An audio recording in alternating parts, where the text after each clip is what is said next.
Hai and Assalamualaikum semua. Nama saya Aziza dan hari ni saya nak ajak anda semua untuk korek balik sejarah di sebalik pemilihan bunga kebangsaan negara kita Malaysia, iaitu Bunga Raya.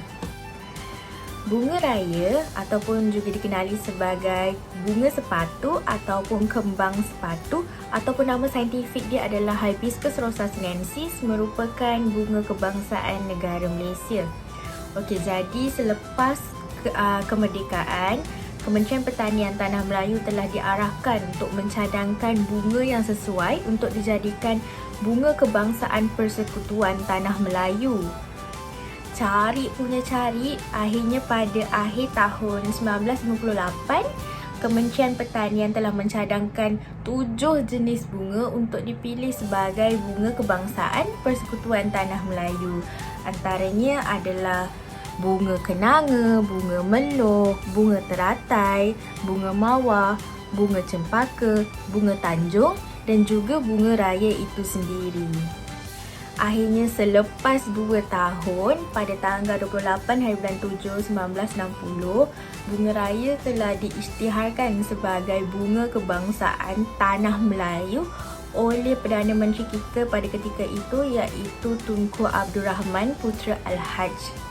Apabila Tanah Melayu bergabung dengan Singapura, Sabah, Sarawak untuk menubuhkan Malaysia, bunga raya telah diisytiharkan sebagai bunga kebangsaan untuk negara Malaysia.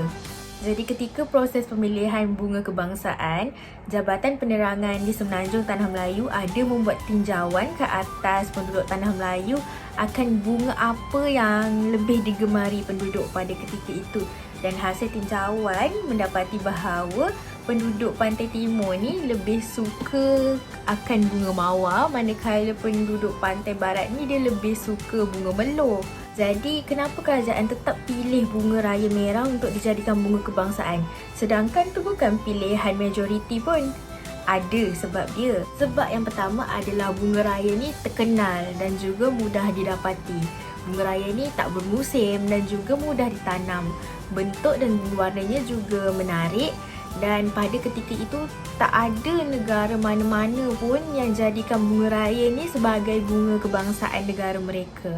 Walau bagaimanapun, pemilihan bunga raya ni dikatakan adalah satu pilihan yang tepat lah untuk dijadikan bunga kebangsaan, kerana 5 kelopak bunga raya tu ibarat pecahan 5 prinsip rukun negara kita dan juga melambangkan perpaduan kaum di Tanah Melayu ataupun di Malaysia. Dan juga warna merah merupakan satu warna yang melambangkan keberanian. Jadi dalam banyak-banyak topik, kenapa saya pilih untuk bercakap pasal bunga raya? Ini adalah kerana dalam kehidupan sehari-hari kita ni, kita selalu nampak bunga raya kat mana-mana. Duit shilling ada bunga raya, buku teks, mural kat tepi-tepi jalan tu ada bunga raya. Tapi bunga raya ni adalah salah satu jati diri negara yang orang selalu terlepas pandang. Kalau kita tanya apa bunga kebangsaan negara kita, semua orang boleh jawab bunga raya. Tapi apa sejarah di sebalik pemilihan bunga raya tu, orang tak tahu. Jadi saya harap ilmu yang saya sampaikan hari ini gunalah kepada penonton-penonton sekalian. Semoga kita menjadi rakyat yang lebih patriotik dan juga mengenal asal-usul negara Malaysia. Assalamualaikum dan terima kasih.